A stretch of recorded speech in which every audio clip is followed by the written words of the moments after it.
Hello students.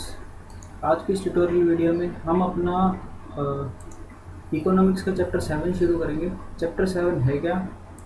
Aggregate demand, aggregate supply and related concept. Aggregate demand आप लोग पढ़ चुके हो, अपना 11th स्टैंडर्ड में एग्रीगेट सप्लाई पढ़ चुके हो, ठीक है। तो उसके रिलेटेड कंसेप्ट इस चैप्टर में पढ़ेंगे। एग्रीगेट डिमांड 11th में क्या रिप्रेजेंट करता था?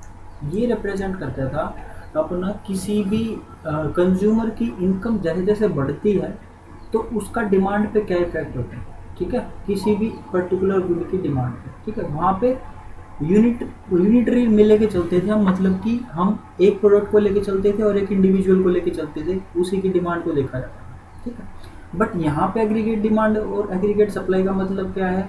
ओवरऑल, ठीक है, मार्केट में जितने भी टाइप्स के गुड्स और सर्विसेज हैं उन सब का टोटल वो होता है एग्रीगेट डिमांड। उसमें उसको लेके चलेंगे एग्रीगेट डिमांड और ऐसे लेके चलेंगे एग्रीगेट सप्लाई, ठीक है। तो एक ओवरव्यू मिल गया होगा आपको कि क्या कुछ पढ़ना है। शुरू करते हैं। कंसेप्ट ऑफ एडी या एग्रीगेट डिमांड क्या है? Following observations need to be noted to understand the concept of aggregate demand. क्या चीज़ नोट करके रखनी है? जो हमने 11th में सीखी थी वो माइक्रो कंसेप्ट पे था, ये मैक्रो कंसेप्ट पे है, तो वास्ट लेवल पे, कंट्री लेवल पे चीज़ें होती हैं। AD does not refer to the demand for any particular good और सर्विस इन द मार्केट्स, ठीक है। वो किसी एक गुड या सर्विस को रेफर नहीं करता aggregate demand. It refers to demand for all the goods and services in the economy. तो ये किस चीज़ की डिमांड को शो करेगा? मार्केट में जितनी भी गुड्स और सर्विसेज हैं सबकी एग्रीगेट, सबका टोटल। नेक्स्ट आता है AD is often measured for a period of an accounting year, ठीक है। उसको मेजर करने का भी एक टाइम पीरियड होगा, एक अकाउंटिंग ईयर अपना कब से कब तक होता है? 1 अप्रैल से लेके 31 मार्च तक अपना एक अकाउंटिंग ईयर होता है। उस टाइम पीरियड में जितनी भी गुड्स एंड सर्विसेज की जो डिमांड रही है उसको मेजर करना aggregate demand. Clear? So it is a flow concept. Next आता है फ्लो कंसेप्ट। इसलिए बोला है क्योंकि अकाउंटिंग ईयर टू ईयर ये चेंज होता रहेगा, डिमांड चेंज वेरी होती रहेगी। नेक्स्ट आता है AD can be measured. AD को मेजर करने के, एग्रीगेट डिमांड को मेजर करने के वेरियस वेज हैं। With reference to general price level in the economy. Economy में जनरल प्राइस लेवल को लेके मेजर कर सकते हैं। With reference to level of income of people. लोगों की इनकम के मेजरमेंट को लोगों की इनकम को एज अ मेजर सोर्स रख के तो हम मार्केट में एग्रीगेट डिमांड को फाइंड आउट कर सकते हैं। If aggregate demand is related to general price level, अगर वो जनरल प्राइस लेवल से रिलेटेड है, we shall find negative relationship between price level and aggregate demand. तो हम नेगेटिव रिलेशनशिप होनी चाहिए किसमें? प्राइस लेवल और एग्रीगेट डिमांड में, अगर वो जनरल प्राइस लेवल से है। So that aggregate demand curve slope downward. तो डिमांड कर्व आप लोगों को पता होगा, 11th में जाओ चीज़ें याद करो, कुछ कुछ इस टाइप का होता है, ठीक है। यहाँ पे प्राइस लेते थे, यहाँ पे क्वांटिटी लेते थे, ठीक है। तो प्राइस उस आइटम का डिक्रीज हुआ तो क्वांटिटी अपनी उस आइटम की इंक्रीज हो जाती है, तो नेगेटिव रिलेशनशिप होती है, ठीक है। तो ये डिमांड कंसेप्ट यहाँ पे लगेगा। On the other hand, if AD is related to level of income, we shall find positive relationship between income and demand, ठीक है। तो अब क्या होगा? अगर हम जनरल प्राइस लेवल को लेके चलेंगे तो नेगेटिव रिलेशनशिप शो करेगा, और अगर हम इनकम को लेके चलेंगे तो पॉजिटिव रिलेशनशिप शो करेगा। पॉजिटिव रिलेशनशिप के केस में ऐसे कुछ बनता है, ठीक है। ये इसको कंडक्ट मत करो। पॉजिटिव रिलेशनशिप के केस में ऐसे बनता है, ठीक है। इनकम बढ़ेगी तो क्वांटिटी हम ज़्यादा खरीदेंगे, ठीक है, जैसे सप्लाई कर्व बनता था, तो ऐसा कुछ कर्व बनेगा। जब हम किस चीज़ को लेके चलेंगे? जब हम लेके चलेंगे अगर लेवल ऑफ इनकम के हिसाब से मेजर करेंगे, ठीक है। तो दो वेज पढ़े हमने, कौन कौन से? अगर जनरल प्राइस लेवल को भी लेके चल सकते हैं हम, और लेवल ऑफ इनकम, लोगों की लेवल ऑफ इनकम लेकर भी चल सकते हैं। In at the plus 2 level, we study aggregate demand only in relation to level of income। तो हम लेवल ऑफ इनकम पे ही स्टडी करेंगे अपने +2 के सिलेबस में। सिर्फ इतना बोला हुआ है कि एग्रीगेट डिमांड को स्टडी करना है लेवल ऑफ इनकम के बेसिस पे, so that AD rises as the level of income rises in the economy. इसका मतलब क्या है, अगर एग्रीगेट डिमांड तभी बढ़ेगी जब लोगों की इनकम बढ़ेगी, ठीक है। तो पॉजिटिव रिलेशनशिप वाला इनमें शो करना है aggregate demand, clear. Fifth point आता है, AD is measured not as the sum total of physical quantity of goods demanded in the economy.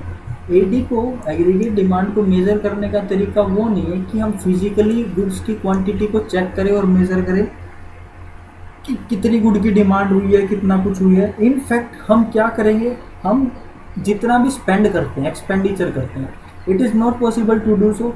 और ये पॉसिबल भी नहीं है क्या करना कि फिजिकली जाके हर एक गुड को चेक करना किस गुड की कितनी डिमांड है। Aggregate demand is always measured in the terms of total expenditure on the goods and services. तो टोटल एक्सपेंडिचर्स ये रिप्रेजेंट करेंगे किस चीज़ को, अपनी गुड्स की डिमांड को, ठीक है। गुड्स और सर्विसेज की मार्केट में जो डिमांड है उसको रिप्रेजेंट कौन करेगा, total expenditure on goods and services, clear है। नेक्स्ट पॉइंट आता है, AD is always expressed as what people wish to spend. AD क्या रिप्रेजेंट करता है, पीपल क्या स्पेंड करना चाहते हैं, कितनी इनकम लगाना चाहते हैं। But people plan to spend at different level of incomes. Different level of incomes पे वो कितना स्पेंड करना चाहते हैं। अगर हमारी इनकम ऐसे बढ़ रही है तो अगर हम पहले इनकम अगर हमारी ज़्यादा स्पीड से बढ़ रही होगी तो हम एक्सपेंडिचर अपने कम करेंगे, ठीक है। तो एक्सपेंडिचर कुछ इस टाइप का बनेगा, करा क्लियर है। तो AD is always expressed as what people wish to spend और what people plan to spend at different level of incomes. Never interpret AD as what people actually spend on purchase of goods and services in the economy, ठीक है। तो हमें उससे correlate नहीं करना है कि पीपल ने, लोगों ने क्या एक्चुअल में परचेज किया गुड्स और सर्विसेज, बल्कि हमें क्या मेजर करना है कि लोग किस चीज़ पे स्पेंड करना चाहते हैं। अगर उनकी लेवल इनकम इतनी हो जाए तो वो इस चीज़ पे इतना स्पेंड करेंगे, अगर उनकी लेवल इतनी इनकम हो जाए तो वो इस लेवल पे इस आइटम पे इतना स्पेंड करेंगे, ठीक है। तो उनकी वांट पे हमें डिपेंड करना है, उनकी वांट्स जो है कि वो क्या होगी, अगर विशेष क्या होंगी, कितना स्पेंड करना चाहते हैं। With these observation in mind we may define AD as under, ठीक है। तो ऑब्जर्वेशंस और ये कह लो अपने एजम्पशंस, ये एडी के एजम्पशंस हैं जो हमें लेके चलनी है मैक्रो कंसेप्ट में, यानी कि मैक्रो लेवल पे, ठीक है। तो एक क्वेश्चन ये भी बन सकता है कि डिफाइन ऑब्जर्वेशंस रिगार्डिंग एडी या अपनी एक्सेप्शंस, ठीक है। एक्सेप्शन बोल रहा हूँ, अजम्पशंस, ठीक है। अजम्पशंस क्या क्या लेके चलेंगे हम एडी के केस में। नेक्स्ट आता है बिहेवियर ऑफ एडी, कैसे एडी रिएक्ट करेगा। और एडी शेड्यूल, शेड्यूल का मतलब टेबल होती है कि टेबल जो शो करे कि जिस चीज़ में वेरिएंस हो रहा है उसकी वजह से दूसरी चीज़ पे क्या इम्पैक्ट पड़ रहा है, वो हो गया एडी शेड्यूल, ठीक है। फिर उसका बिहेवियर को डायग्रामेटिकली देखेंगे। Since AD is measured in the term of aggregate expenditure on the purchase of goods and services in the economy. AD को मेजर करने का मैंने तरीका बताया था, टोटल एक्सपेंडिचर, ठीक है। टोटल एक्सपेंडिचर जितना मार्केट में लोग करना चाहते हैं ऑन गुड्स एंड सर्विसेज को परचेज करने के लिए। Behavior of AD studies in the term of behavior of aggregate expenditure at different level of income. Different level of incomes पे जितने expenditure, जितने हम aggregate expenditures करेंगे, total expenditure करेंगे, वही अपना क्या शो करेगा, behavior शो करेगा किसका, aggregate demand का। Thus behavior of AD means as aggregate expenditure respond to different level of income in the economy. Different level of income पे जो एक्सपेंडिचर हम वेरिएट करते हैं वो अपना क्या शो करेगा, बिहेवियर शो करेगा। This is expressed by way of a schedule known as AD schedule और एई शेड्यूल। इसको एडी शेड्यूल भी बोल सकते हैं और एई शेड्यूल भी बोल सकते हैं, ठीक है। अब मार्केट में अगर एक्सपेक्टेशंस ये हैं कि वाई की इनकम अगर ज़ीरो है, ठीक है, अगर इनकम ज़ीरो है तो लोग कितना स्पेंड करेंगे, 30। अब ये मन में आ रहा होगा कि लोगों के पास इनकम नहीं है तो 30 स्पेंड कैसे करेंगे। देखो एक लाइफ है, लाइफ में जीने के लिए कुछ ना कुछ तो एक्सपेंस करने ही पड़ते हैं। अगर आपको जीना है तो, जिंदा रहना है तो, ठीक है। तो भले आप सेविंग पे चल रहे हो या कैसे भी चल रहे हो, बट आपको स्पेंड तो करने पड़ेंगे ना। तो उतनी चीज़ बेसिक नीड्स तो आपको फुलफिल करनी ही पड़ेंगी। तो उतने एक्सपेंडिचर होते हैं, उनको बोलते हैं एग्रीगेट एक्सपेंडिचर, जो मिनिमम होते हैं। 0 इनकम पे 30 मिनिमम एक्सपेंडिचर, ठीक है। फिर इनकम बढ़ रही है अपनी 2020 के गैप पे, ठीक है। इनकम बढ़ रही है तो ऐसे ऐसे अपने एक्सपेंडिचर्स भी बढ़ेंगे फाइनल गुड्स एंड सर्विसेज पे, ठीक है। तो ये 5-5 के गैप में बढ़ रहे हैं, क्लियर। तो एक स्टेज ऐसी आ जाती है कि हमारी इनकम ज़्यादा लेवल से बढ़ रही है और अपने एग्रीगेट डिमांड जो है वो कम लेवल से बढ़ रही है, ठीक है। एक्सपेंडिचर्स अपने कम लेवल से बढ़ रहे हैं। Table 1 offers following observations. There is always some minimum level of expenditure in the economy even when Y is 0, ठीक है। तो ये उसने यही बताया कि अगर इनकम 0 है फिर भी अपना कुछ ना कुछ एक्सपेंडिचर होंगे, मिनिमम लेवल ऑफ एक्सपेंडिचर होगा। तो इस केस में मिनिमम लेवल ऑफ एक्सपेंडिचर कितना है, 30, ठीक है। तो 30 तो हमें स्पेंड करने ही करने हैं। The reason is simple, you must incur some expenditure to buy goods and services for your survival. तो जिंदा रहने के लिए जो एक्सपेंस करने पड़ते हैं वो मिनिमम मान के चले गए हम 30, ठीक है। When your income is absolutely 0 you may do it through borrowing called negative saving, ठीक है। अगर हम लोन लेके भी चला रहे हैं तो ये हमें करना ही पड़ेगा इतना भी। नेक्स्ट पॉइंट आता है AD increases when Y increases. जैसे जैसे इनकम बढ़ेगी वैसे वैसे एग्रीगेट डिमांड बढ़ेगी, thus AD is positively related to Y. तो ये पॉजिटिव रिलेशनशिप होगा किस किस के बीच में, एडी और इनकम के बीच में। After a certain level of Y यानी कि इनकम इज रीच, जब एक सर्टेन लेवल पे इनकम पहुंच जाती है एडी लैग्स बिहाइंड वाई, ठीक है। तो एडी वाई से आगे चला जाता है। thus when y 60 AD 45, likewise when y 80 तो AD कितना हो गया 50, ठीक है। तो उनके बीच का गैप बढ़ता चला जाएगा। This happens because the higher level of y people start saving a part of their income, ठीक है। जितनी ज़्यादा इनकम होगी तो लोग सेविंग्स करना शुरू करते हैं, क्लियर। नेक्स्ट आता है एडी कर्व। कर्व कैसे बनेगा, figure 1 shows AD curve. It is diagrammatic representation of AD schedule, ठीक है। तो ये वाई क्या रिप्रेजेंट करता है, इनकम। इनकम बढ़ रही 20 के हिसाब से, ठीक है। तो इसको 45 डिग्री के एंगल लेके हम बना सकते हैं। नेक्स्ट क्या है, एग्रीगेट डिमांड और एग्रीगेट एक्सपेंडिचर। तो ये दोनों का टोटल बात वही है, एग्रीगेट डिमांड भी वही होता है और एग्रीगेट एक्सपेंडिचर भी वही होगा। तो अब इस लेवल पे क्या है, 0 लेवल पे इनकम अपनी लोअर देन किससे है, एक्सपेंडिचर से है, ठीक है। तो ये दे रखा है AD aggregate demand is greater than Y, ठीक है। और उसके बाद अब इस पॉइंट पे क्या है, यहाँ पे अपनी इनकम ज़्यादा है और एग्रीगेट डिमांड कम है।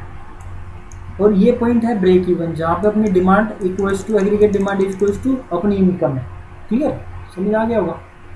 AD starts from 30 on Y axis, it suggest minimum level of expenditure और expenditure which is independent of the level of Y in the economy, ठीक है। तो ये 0 लेवल पे, 0 लेवल ऑफ इनकम पे अपना कितना एक्सपेंडिचर उसको रिप्रेजेंट कर रहा है।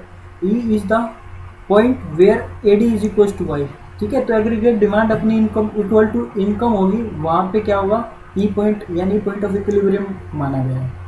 Prior to it AD is greater than Y, उससे पहले क्या है, एडी अपना बड़ा है किससे, वाई से। उसके बाद क्या है, एडी छोटा है वाई से।